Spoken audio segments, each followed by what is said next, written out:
लग रहा है, आप एक बार देखना, बहुत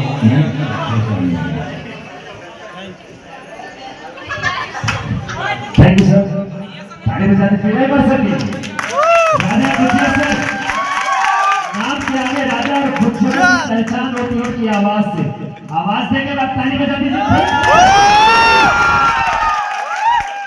ये मेला फिल्म वाले गुज्जर नहीं है, ये ओरिजिनल वाले गुज्जर है। और मेला फिल्म वाले गुज्जर जो था सर वो था। आप हमारे पार्टी हमारे हीरो आज हमारे स्टार।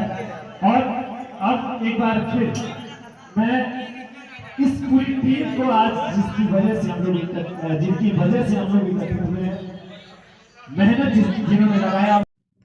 आप लोग देख सकते हैं यहाँ होटल शिवम ग्रैंड में प्रमोशन किया गया इस गाने का, रसियन वेपन गाने का, जिसके एक्टर हैं राजा गुज्जर, हरियाणा से चल के आए थे, और जिया कुमारी जो इसकी एक्ट्रेस हैं, मॉडल, वो सब हरियाणा से चल के आए थे।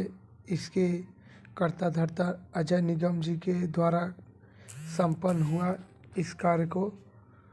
होटल शिवम ग्रैंड, यहाँ पर बहुत से इंस्टाग्राम क्रिएटर भी जुटे हुए थे और रील बनाए, अच्छे अच्छे रील बने, और साथ ही बड़े पर्दे पर रसियन वेपन सॉन्ग चला के उसको लोगों के बीच प्रमोशन किया गया। देख सकते हैं इतनी पब्लिक यहाँ पर, आप लोग खुद देख सकते हैं। अच्छे अच्छे इंस्टाग्राम क्रिएटरों ने अपना अपना परफॉर्मेंस दिखाया यहाँ पर। साथ में एक्टर राजा गुज्जर भी हैं, जिया कुमारी एक साथ तहलका